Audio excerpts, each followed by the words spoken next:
So, Luke, you were quite enthusiastic for me to watch the recent episode of Saturday Night Live, by which I mean watch a couple of the clips on YouTube, because you really wanted to talk about them. You're really passionate about it. Would you say you're a big fan of Saturday Night Live? I'm so passionate about it. No, here's the thing. I have watched Saturday Night Live before, and we talked about it on Select and Reflect.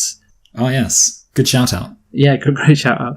But overall, I'm not that big a fan, I have to say. I can confess. And I'm especially not a fan of their political sketches. What about the election night one they did in 2016 with Dave Chappelle? And the joke was that basically making fun of how naive white liberal Hillary Clinton supporters are. That was a good one. Yeah. That was the best one. That was the only time it has been good. No, it was. And it's probably because it was written by Dave Chappelle. I think America is racist. Oh my God. Yeah, that's probably why. he knows what's what. Anyway, but apart from that, we can all agree they're a bit, well, what are they, Luke? They're a bit shit. Yes. And that's... I'm not bringing anything new to the table here. I think there is a broad consensus among people who aren't SNL's demographic that it's shit. Obviously, you have right-wingers who hate it because Donald Trump is portrayed badly, so it really riles them up and annoys them. And that's the most hilarious thing, that they get annoyed by this kind of comedy. It is hilarious. That's the funniest thing about it, really. But the actual political sketches, they're not that good, I have to admit. And like I said, I'm not bringing anything new here to the discussion. However, on Saturday night, this Saturday night that's just been, SNL had their premiere. The first sketch, or the cold open, was about the presidential debate we saw, featuring Joe Biden and Donald Trump. I just felt like I needed to sit down with you and talk about this. And because I wasn't planning to do it, but it got so bad, really bad at one stage, this sketch, that I thought, right, this we need to have a conversation about this. You know, there's cringe, and then there's SNL cringe. Cringe-topia. Yeah, cringe-topia, if you will. Jim Carrey as Joe Biden. Well, I mean, it's a good performance by Jim. I mean, Do you think he was good? I thought it was a good comedy impression. I'm not going to say that I agreed or I found the jokes particularly funny or the way it was kind of set up. I thought that was a bit lame, but I thought the way he embodied Biden was quite good. I think Jim Carrey is a pretty good physical comedian. Well, that's the thing. I disagree. And there's one word I would not use to describe Joe Biden. It is physical. Oh, yeah. He doesn't move his head a lot. He doesn't move his arms a lot. He's very low energy. He's 78 years old. You know, he can't speak that fluently, as SNL rightly mocked. So then why would you get very energetic Jim Carrey? Yeah, it doesn't really make sense. It would be, I guess you could do a joke where in private he's really energetic. A bit like with Little Britain, where you got the guy in the wheelchair who whenever the carries like that. Joke, yeah, exactly. It's like whenever anyone's not paying attention, you just start doing cartwheels. No, yeah, I do get that. I mean, I will say, like, Jim Carrey, he's a physical comedian, but I mean, at least in the sketch, he's not as physical as he usually is. He's not going full on Grinch, you know, he's not dancing around or anything. But yeah, I guess you could say that. But why get him then? I'm just wondering, what do you think about Woody Harrelson? You think Woody Harrelson's a lot better? I mean, he doesn't really capture the Joe Biden essence. So I don't know who you'd get, but I think Jim Carrey's a bad idea. I'm just going to say that. There is one aspect I will defend about Jim Carrey. I think Joe Biden, he laughs and he smiles a lot, which is obviously something Jim Carrey makes a joke about. Joe Biden, back in 2012, he was like cool. Remember when he had that debate with Paul Ryan? Oh, yeah. Like, he was just like smiling at Paul Ryan, like, listen, you know, just like letting it all roll off. No, I think Jim Carrey back in 2012 would have worked as Biden, but we're in a new era. We're past Prime Biden. We're into post-Prime Biden, where he can, you know, barely move his neck. Bargain Biden. Yeah, so that's an issue I have with Jim Carrey. But yeah, that makes sense. Then we get into the actual sketch, and you have the first few jokes concerning Biden saying stuff to Trump. I mean, let me just say Jim Carrey saying stuff to Alec Baldwin. It's just Jim Carrey like listing off insults, and then I know, Trump not responding, and then the audience whooping after, you know, he goes on. Yeah, I found that really weird. Like, it just felt like, I don't know. And they just aren't jokes. They're just calling fucking Donald Trump a moron. I mean, maybe that's cathartic for the Liberals. Maybe that's what they absolutely need. You know, that's all they would demand out of Saturday Night Live. Just have a fake Donald Trump stand there and let's all say he's a moron. That'll make us feel better. Will you just shut up? I'm sorry, I misspoke. What I meant to say was cracked out, turd-hurling sack of rancid dog snot. But Yeah. and then you have this after that Harry Styles meditation tape. Oh yeah, that was really strange. Like I genuinely feel like SNL does well in the young white girl demographic, and they all like Harry Styles. Yeah, it continues this trend which they have. Hence, Jim Carrey playing Joe Biden. I mean, he's not part of the cast. You just have, and neither is Alec Baldwin. Obviously, you have celebrities just coming on just to perform these characters instead of the actual cast. And there's Harry Styles. He's back again. Remember when Robert De Niro played Mueller? Robert Mueller? No, I'm afraid I haven't seen that. Oh, it was so good because he was so shit. Like, it's like he had dementia. Like, he struggled to say his lines, and then he was meant to say, like, this badass line about how Trump's going to jail, and he, like, stuttered it out, and it wasn't very convincing, and then the audience had to go, like, yeah, woo, woo, afterwards. And it was very, very prescient, actually, considering that Robert Mueller then revealed in a Senate testimony that he did, in fact, have dementia. So Robert De Niro was playing him incredibly accurately, more accurately than any of us could have known. But yeah. Yeah, wow. Okay, yeah. So we get on to the Pierre de Resistance. Maya Rudolph comes in as Kamala Harris. And this is what I wanted. That is the best bit. This is what I wanted to talk to you about. This is when I realised, okay, we're going to have to discuss this, Michael. The thing is, SNL, I have watched the political stuff on and off. Like, whenever there was a Democratic debate. I watched the Democratic debate called Opens. I don't know if they were all called Opens, but yeah. Yeah, remember that great moment where Bernie Sanders said all his fans were on 4chan? Then how come I'm the most popular guy on 4chan? Yes. Oh, I love that. I mean, it is, to be fair, I do occasionally go on 4chan. Yeah. Well, there you go. For the anime. But yeah, just completely out of touch. But yeah, overall, I do like to watch the debate just to see what they're up to, basically, just to see what they're saying. And they were so obsessed in the beginning when Kamala Harris was still in the race with Kamala Harris, and Maya Rudolph obviously portrayed her. And I remember there's this sketch. It was like a week before Kamala Harris dropped out, and she was, I think, one of the 4 candidates that apparently still, quote unquote, had a chance at winning. And then a week later, she dropped out, polling at 3% of the vote, which was great. But yeah, so at the beginning, they refused to criticise her at all in terms of, her history, locking up young African-American teenagers. And in this debate, she comes in the middle. Like, nobody mentioned her, I think, throughout the whole night. No. Yeah. Nobody was talking about Kamala Harris. She was completely irrelevant in that debate, but for some reason, SNL has her come in to the debate room to talk to Joe Biden. More like coming up, Harris. Yeah, great, wonderful. That's the funniest. That'd be the funniest joke. She comes in and she plays a mother. That's her role in the sketch. Yes, she gets Biden and Trump to say sorry to each other. It's strange. I kind of get it. Okay, so the thing is, the one thing I remember about their coverage of Kamala Harris is the whole where they make fun of her being like Mimi. And I think I do remember in the debates, one of the things that struck everyone in the world about Kamala Harris is she did seem a bit like a trying to be cool mum. Like, she was trying to like make jokes and be all high energy. And yeah, you did kind of get the impression that she was a bit like the mum who's trying to be cool with the kids and stuff. So this is in real life, yes. Yeah, in the actual debates. But then obviously there was But SNL is embracing that. Yes. Instead of mocking it, they're going, look how cool she is for doing this. Yes, exactly. It is. I mean, to be fair, it should be pointed out, like, I'm sure you will agree that Kamala Harris against Mike Pence is going to be a probably boost to Biden. So I think, Kamala Harris, I do see the logic there. But I don't know. Do they even, like, I don't know. I think she's not very popular, as her run in the Democratic primaries proved. She's just not that popular. Yeah, I don't know. Like, that's the thing. It is weird because obviously one of the things people do remember her for, but then this is weird now.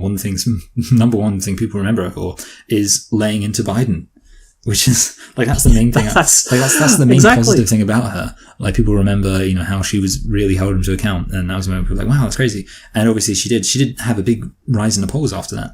But now it's just, how can you even do anything with her? So I guess that's why they have to make her a mum. But it's strange, I agree with you, because this is the thing. Then she says the line which reveals why she is in that sketch. America needs a WAP. Woman as president. A woman as president. Oh my god. the thing about that joke is it isn't a joke. And they know, the audience knows it isn't a joke because it cheers instead of laughs. But do the writers think it's a joke? Because well, I mean, it is a reference to the it's a reference, but somebody said that on Twitter, ironically, a month ago when that video first came out, and that was the joke. And you had a lot of I saw comedy writers on Twitter saying, if I wrote that joke, just kill me now, honestly. Yeah. But I found it interesting that is the angle that they went for. Well, a woman as isn't president. it funny that I literally mocked literally in the last video we did, or not last video, well, last kind of thing we did last week when we're talking about it, and I literally said as a joke, I can't think of anyone who would be more of an outsider, anyone more anti-establishment than the first woman president, with reference to Hillary Clinton. I literally said that as like a joke to mock the idea of making somebody's identity in that regard the main focus of their viability, and yet they're still doing it. Well, that's the thing. That joke was said as a joke, women as president, as a parody of something that a liberal would say. And then in the fucking liberal comedy show, they actually went and said it. I can't believe it. That somebody wrote that down and said, yes, let's put that in non-ironically. Because that's the thing, it's not ironic. It sounds ironic, but it isn't. And it goes back to it's post-irony. This weird, bizarre take I saw on Twitter floating about, which I think it was Jill Filipovich who said on Twitter, and I mentioned this because it got like 500,000 likes, we need 2 women on that stage. It's time for a woman president of America after watching that debate. And you just have to sign up. Oh, my God. You see, like, for one, I don't think Biden really did that much. Like, Biden was just, I mean, I don't know how you could hold back the way any more than Biden did, because Trump was so fucking annoying. Yeah. But yeah, then you also, do you know the comedian Sarah Cooper makes those TikToks of Donald Trump? No, I'm afraid I don't know. I don't watch TikTok. Do you not know fucking anything? Sarah Cooper.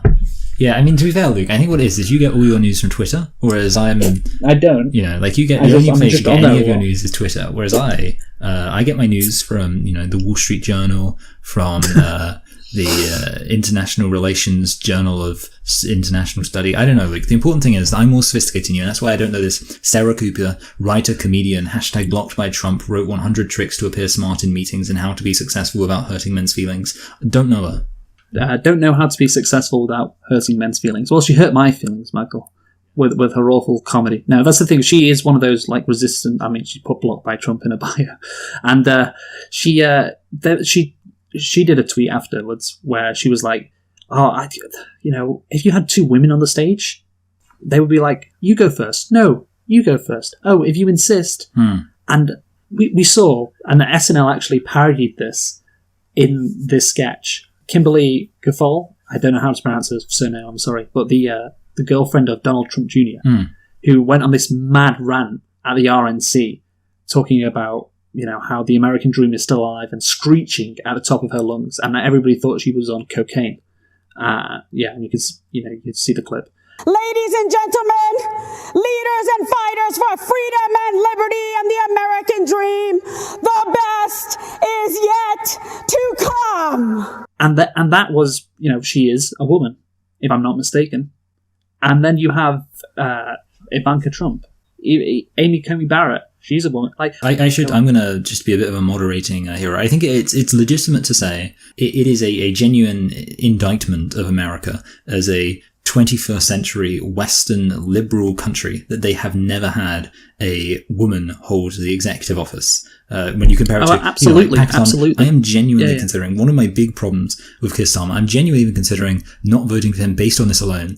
I think it's so ridiculous that Labour, the progressive left-wing party in the UK, has never had a woman leader. I think it's getting so ridiculous at this point. The difference is you wouldn't say, and this is where I would rely, I wouldn't say that a woman leader would be better for any other reason than that it helps to kind of balance things out a bit more. Like, you can't really say, like, and that's what I don't like, the idea of people saying, well, a woman leader would be better because women bring a certain feminine mystique and feminine charm to, which, by the way, is like kind of sexist to like say that, just be like, Yeah, no, it's very sexist. The fact that Kamala Harris is being portrayed in the sketch as a mother, and the fact that she can calm everybody down, that is inherently sexist. Yeah. Yeah, like there's a lot of sexist tropes about that. Like the idea that like men are children and women need to assume the emotional baggage of making fully grown men. That's yeah, that's super like. Yeah, that's liberal sexism. Yeah, absolutely. And that's the issue I have. And of course, if you look at a macro point of view, and you say, well, it's ridiculous that Labour has never had a female leader, I'd say, yeah, of course. You can't say, well, you know what, if we just had a woman up there, it'd be okay. Because what if you had, Ivanka Trump instead of Donald Trump? Would you be tempted to vote for Ivanka Trump if you're Sarah Cooper or Jill Philippovich? I felt like these people would freak out if they ever saw Marie Le Pen. Or like, isn't like Mussolini's daughter the leader of in our own country, Priti Patel, who this week has said that she wants to send migrants to an island in the middle of the Atlantic called Ascension Island, 5,000 miles away. Just the most horrendously evil plan. But, she's a woman. That's literally like, like Germany, they considered sending all the Jews to Madagascar. This is actually true. They considered sending all the Jews to Madagascar before, obviously, the final solution. So, yeah, like literally just when you're talking about sending people off to an island in the middle of the Indian Ocean, not a good idea. Yeah, I think actually Ascension's in the Atlantic, but it's okay, no one knows. Yes, and it's just so stupid to say, well, any woman up there, it would have been better. That's the mindset that SNL embodies. I mean, they are so desperate to stand Kamala Harris. They really want to turn her into this epic female boss, which just crushes all these men out there because she's so good at. I don't know what she's actually good at, but she's just so good. She just knows what she's doing, and it's the same thing they did with Hillary Clinton back in the day. Do you remember when Kate McKinnon did that Hallelujah thing with? Yes. Yeah. Oh my God. That's when it started. This SNL decline. You can really pinpoint it to that moment. And they tried to do it as well with Elizabeth Warren. I talked to you before about we watched also about Kate McKinnon. I mean, that's the thing. Like, basically, because Kate McKinnon played both of them, it's pretty much just a continuation. Yeah. We watched those debates or the post-debate sketches, and Elizabeth Warren was always portrayed in the most wonderful light, and everyone else could not match her plans, even though they never mentioned the fact that she pretended to be a Native American for like 30 years of her life, which I thought would be, quite pretty obvious for comedy material. Yeah, pretty good comedy material. Just did not mention it. So it's comedy for, I guess, rich white liberals. We need to talk about now the end of Weekend Update, which is a segment they do where Colin Jost and Michael Che, they talk about the news, and over time it's just. I really enjoyed Weekend Update when I first started watching. I enjoyed it when they made fun of that guy with no eye. That's good.